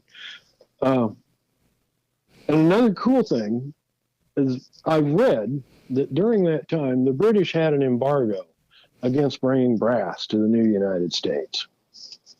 And the reason being, brass is used in the construction of naval cannons. At the time, the British were the largest naval power on Earth, and they didn't want any competition from what was one of their colonies. So you couldn't get brass in that part of the world. So no brass trigger guards, no brass butt plates, no brass thimbles. What they did have was iron, which was at that time was virtually laying on the ground. Yeah. I've got assay reports from the 1770s where they're talking about nuggets of iron in creek beds, where it's everywhere. So they had iron, and they used iron hammered out. There were foundries, there were furnaces. There's a number of furnaces in any area that were smelting this iron, and the reason being they had large hardwood forests. This hardwood was converted, unfortunately mostly by slave labor, into charcoal. This charcoal was used to fire the furnaces that took these nodules of iron, these found nuggets, and turned that into a cast iron ingot, or ingot that would be hammered into wrought iron. Yeah. I'm not sure if we got all the technologies right, but what came out of the ground would be put through one of these simply made, basically a blower and rocks to build the correct shape that's fed, charcoal, the iron nodules, and limestone, and a huge fire is built until it's tapped and this liquid comes out. Well, that liquid is iron, which they did have locally. And that iron was hammered out and would become the butt plates and the trigger guards. And the fact that they did that, as much out of necessity as it was there and it was easy. And it also made a much stronger guard. A wrought iron trigger guard is much stronger than a brass trigger guard. Another problem I had being on the frontier, lead was at a premium. A lot of these guns are a smaller caliber because of a 36 caliber ball, you'll get far more per pound than you will, say, a 54 caliber ball. So you get a lot more shots, and the game is smaller in that part of the world. There may be white-tailed deer, but there's a lot of other things like squirrel and turkeys and things like that don't require a huge ball. That a smaller projectile is a good thing. So again, you have the economics of scale and the price of bringing a pound of lead from wherever it was mined in the United States to that frontier colony is going to be really high. So lead's at a premium. Well, say in Pennsylvania, they're using lead to solder things together. The pipes, the muzzle cap, all that, they would use lead for solder just like you do with plumbing now, with copper pipe. Now it's lead free, but it was originally just lead or a lead tin alloy, and that was the soldering compound. Well, that's what was used on firearms in their construction. In the Pennsylvania regions and regions where lead was not at a premium, as it was in Appalachia at that time. So what lead they have was used for bullets. They still needed an alloy to combine these pieces of wrought iron, and they found that in copper, which was literally laying on the stream beds. I have some examples I got at a rock show last year in June that were actually found on a creek bed on the surface. And the Native Americans have been using this for jewelry and other items for, thousands of years. They found they could hammer this into a copper sheet or a rod, and that could be used to basically hard solder or solder these components together without the use of lead. And that's a great technological advancement from an engineer's point of view, because now you've got an alloy that's similar to silver solder. It's much stronger than a lead soldered joint, and you can make really detailed work with it. Things like a trigger guard, maybe typically 4 components, and these 4 components in a typical Southern mountain rifle may be like a mortise and tenon joint when they come together. Like the very forward end of the trigger guard bow will have a tenon that goes into a square hole in the finial that is fastened to the wood. Well, then it will be peened over, so it's mechanically a pretty good fit, and then they will use copper, or would have used copper, to sweat that joint together to make it even more rigid. Where you would have used lead, like on a copper pipe, the smiths of that region would use some of that found copper to do the same thing at a higher temperature, but it also makes a much stronger union between the 2 pieces of metal. I know that's probably boring you to death with the mechanics. No, I love that. I'm fascinated by it, and that's the kind of stuff I love talking about, Ben, because it's so interesting. Yeah, for me, it's really cool that, we can't build guns because we don't have brass, and we can't build guns because we don't have lead. And somebody came along and said, yeah, you can. Look. Yeah, I figured it out. And again, I think that goes back to what we were talking about a little earlier about it being this kind of exercise, even for us today, to try to understand and think of these things in today's context, but also in their context, because it was such a different time. Yeah, and that's one of the things I kind of hinted at with my daughter, that I want her to have that mindset, whether it's in an 18th century setting or today's setting, where there's a way to overcome this. We can figure this out. If this needs to be made, we'll figure out a way to make it. And I love that. You asked me what makes me come back to the Southern mountain rifles and the guns that they made, and that's it. Their ability to overcome And keep in mind, they were doing this on the frontier. There were several accounts of people coming out of their workshops and defending their homes from arrows being shot at them. So, while this guy's hammering away making a trigger guard, he may come under assault and have to set it aside and pull one of his rifles he's finished out to defend his home and family. And they were also, by living on the frontier, they were subsistence farmers. And they were, planting crops and harvesting crops and butchering game, all to stay alive, and in that found the time to make some of what I think are some of the technologically advanced, although simple looking, firearms of the period. And really, culture defining artworks along with that. Yeah, some of them are slender and quite beautiful. They're not carved or ornate, but they have the geometry and the shape that's there. Yeah. It's like people will look at a fighter plane from World War II, like a P-51 Mustang, and they'll say, that's got the look. That thing even looks fast. And the same way with a lot of these old guns. You look at it, you think, wow, that's what it's supposed to look like. That's the look, when you see that.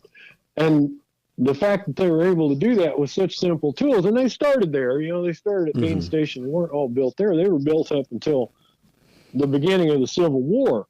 In the 1850s, a lot of these guns were being made under similar conditions, where that gun shop had not really evolved at all since its conception in the 1790s, when they had first come over the Continental Divide. And, in the 1840s and 50s, various makers were building real simple guns. They might have percussion ignition systems, but they'd still have, a really technologically advanced trigger system, and it would be sweat together with copper instead of brass, even though at the time, as highways and things evolved, the cost of freight and the availability of brass and lead became reasonable. They still used that copper alloy to sweat and braze these parts together. And I think part of the reason was it was stronger and they liked it. And it's one of those things, like you see a lot of Southern guns will have a really long tang on the breech. And there's a certain measure of strength there, because if the wrist is really the thinnest part of the gun, and if it's not laid out correctly with the flow of the grain, it can be a quite weak spot. So to put a long iron trigger guard on the bottom and a big strap of iron screwed down on the top is definitely going to make it stronger. It's like reinforced concrete. But if you hit it hard enough to crack it there, you're going to have a problem anyways. I think the big reason that Smiths drew those long tangs out was just show that they could. Right. Look, I can't carve, but I can do amazing things in iron, and a lot of these guys, later on, they weren't just gunsmiths, they were the wagon smiths, they were the wheelwright. Yeah. They made the hammers, and they made the plows, and they made the axes, and they made the chain, and they made all that. So they were pretty adept at working with iron, so they could take that broken down wagon that was scrapped out and pull the bits of iron off that and make a trigger guard or a butt plate or a tang, and forge it out with their abilities that they had garnered from fixing various farm implements or making, fireplace tongs or whatever. A lot of that applies right to building a Southern mountain rifle and the ironwork that's involved in it. What tips would you have for an aspiring craftsman? Somebody that's, regardless of age, they're interested in this and they want to learn more. With the experience that you've had, what would you tell them to do or seek out? I'm old school, so I'd go with books. And there's some really good web resources too, but a little research can really spark your creativity. Would you mind if I gave you a book list? No, please. My very first one would be Foxfire 5. The reason being, it's got a big section on muzzleloaders and friendship, and Herschel House passed last week. There's a whole chapter on Herschel House building a rifle from scratch in Foxfire 5, and I highly recommend anyone interested in building a muzzleloader to get that. I think it starts on page 296, and read through what he does. He uses very simple tools and simple methodology to build one of the prototypes of his Woodbury School of Firearms, which is a Southern Mountain Rifle in a way. It's an iron-mounted gun. But that's a real good book to start with, is Foxfire 5. Another one, for whatever craft you want to go in, whether it's gun making or traditional woodwork or leather work, you're going to find something that'll help you in The Complete Modern Blacksmith by Alexander Weigers. Okay. Which is a very good book on how to make tools, whether it's how to make a wood chisel or how to make a pair of pliers or an awl or some odd little thing that you will need in your craft. It's probably in that book and how to make it.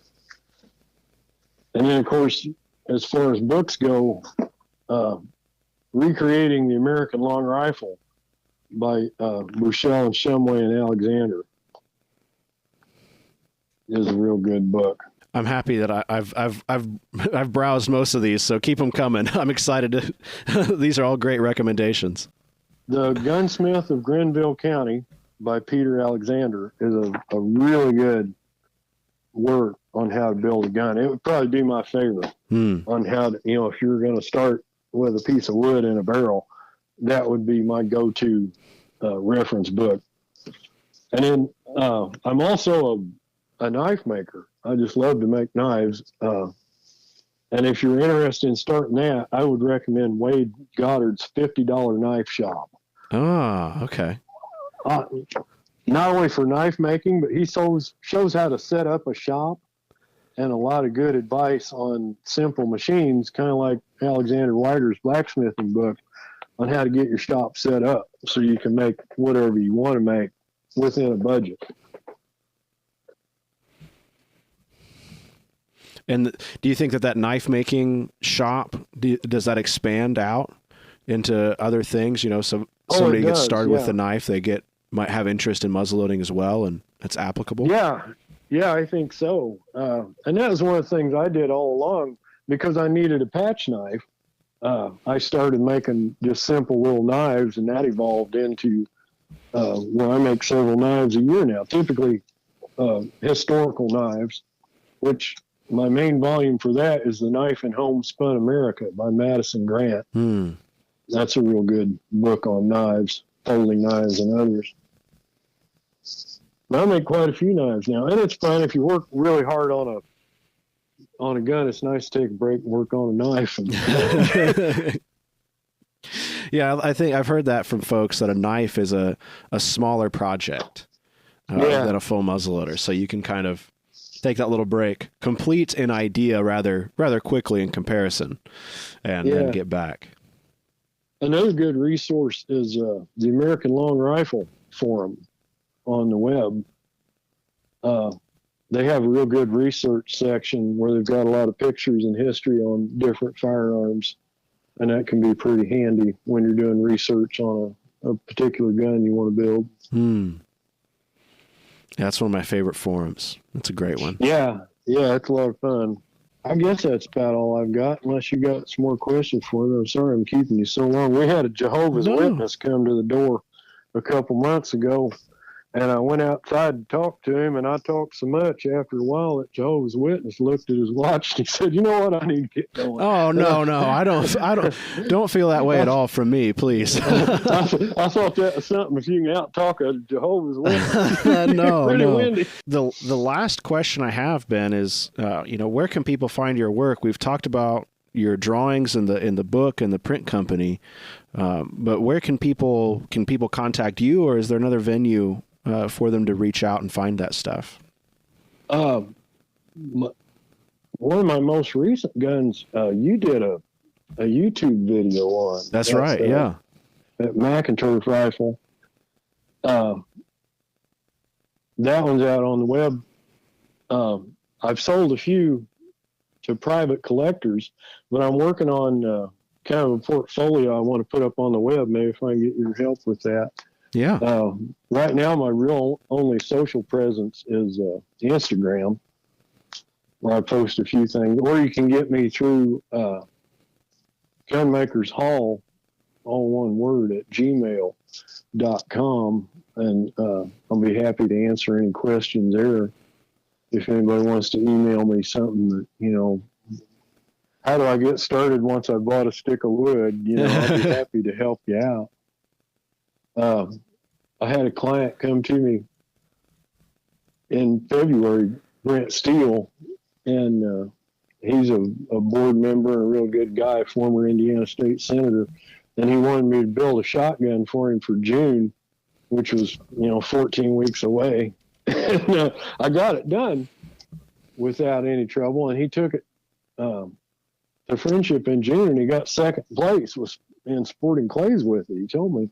So you may see that gun out on the sporting clay side. Oh, fantastic.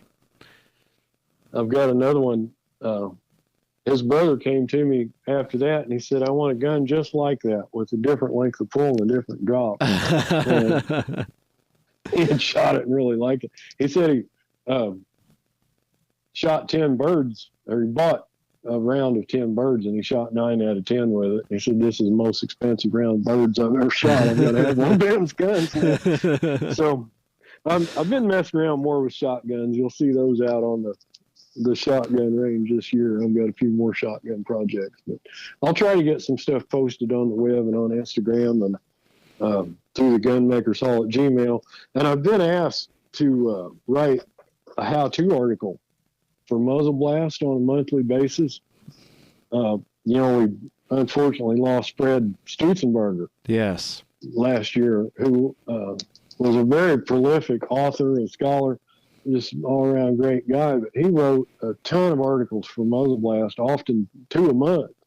Maybe one on history and a how-to article. And I was asked by the editor of Muzzle Blast, Dave Ehrig, to step up and start writing articles where Fred was. We're going to have a big Void magazine here. So I'm going to be doing that. So you'll start seeing a lot more how-to articles coming up, not this month, but the following month in Muzzle Blast. I'll be writing, the basics of how to sharpen a chisel all the way up to how to hand make screws. I'll be putting together in articles if you want to become an NMLRA member and read it in Muzzle Blast or on the web. Shameless plug there. No, I love it. I love it. We've got your video as well, talking about Gunmakers Hall and the history there, and the scholarships too, that I'll put in the description for this episode, so people can check that out as well, along with the McInturf rifle, because I really enjoyed doing both of those. I think they were great little resources. And I had a guy, he's from Alabama. I can't remember his name. He wears a straw hat at Friendship, but he's a very knowledgeable Southern Mountain Rifle collector. And then Brent Steele, this board member I was telling you about, came up to me and he said, I want one of your rifles. He said, how long does it take before you get started on it? I said, about 18 months. And he said, really? And he said, how much? And I told him, and he didn't flinch. And I thought, well, I didn't tell him enough. But I said, what do you want? And he said, well, brass mounted. And I said, wait a minute. I don't typically build brass mounted guns. I'm the iron mounted gun guy. Oh, okay. Well, I want a Roman nose. I've never seen a Southern Mountain gun with a Roman nose, which is kind of a sweeping parabolic shaped comb on the buttstock, which a lot of people hate. A lot of people don't like. If you shoot one, you'll probably like it. My first flintlock was a Roman nose. It just has a nice feel on your cheek, I think. I'm like, all right, I'll see what I can do. So I did a lot of research through the ALR and through books, which, once you get into it, you'll find more and more books. I found Israel McInturf was a maker in the 1790s, built flintlocks in that part of Tennessee. I think I may have explained some to you in that video. And his guns had a Roman nose. He went on to be the largest barrel manufacturer in the state of Tennessee in the 1820s. So I went with that design, and I got it sawed out, and I was shaping the stock, and I brought it down to Friendship. And I've got it in my vise there on the back porch where I work on stuff. And this gentleman from Alabama comes up there, and he says, I see you're building a McInturf. I said, how do you know that? He said, well, that's the only Roman knows Southern Mountain Rifle. I figured if you was working on it, it was a Southern Mountain Rifle. And I said, yeah, it's a McInturf. And he said, no, it's pronounced McInturf. Ah. Like MAC. Okay. He said, that's how we say it in the South. And he said, I have met the great grandson of the man that built that rifle, I'll bet. And I said, really? He said, yeah, the Israel, he said, that's an Israel McInturf, isn't it? And I said, well, yes, it is. But he's very active in a Southern group, an Alabama group of collectors.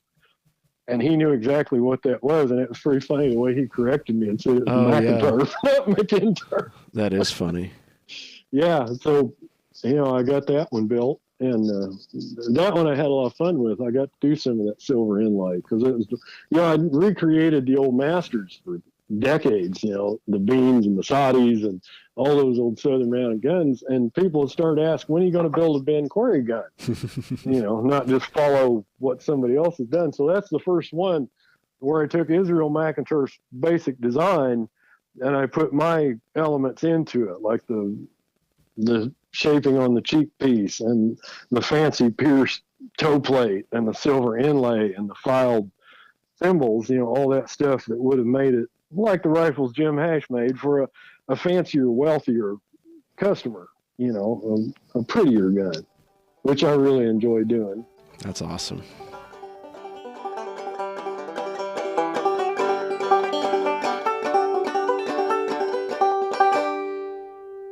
I'd like to thank Ben once again for coming onto the show and talking with me. It was a really great way to kick off this year for the I Love Muzzleloading podcast. I've known Ben for several years now, but it's been great seeing his work. It's been great filming his work and talking with Ben about his ideas. I love how cagey he is about things, about trying to figure things out. And like I said at the start of the episode, his willingness to share that with newcomers out there. So I'll have a link to Ben's Instagram page, as well as the couple videos that I have with him. And I'm going to be talking with Ben here over the course of the next few months about how he can start sharing some more of what he knows with the internet and with interested builders out there, so that more of you can learn from Ben and he can continue to share that knowledge just as his mentors shared with him. Lots of links and resources in the podcast description or the show notes for this episode, as well as at ilovemuzzleloading.com, where you can find more links to more information and some photos of Ben's work as well. That's all I've got for you this week. Thank you so much for listening. We've got some more episodes in the queue here. I'm really excited about 2024 here for the podcast. As always, thank you. I'm Ethan. I love muzzleloading. We'll catch you next time.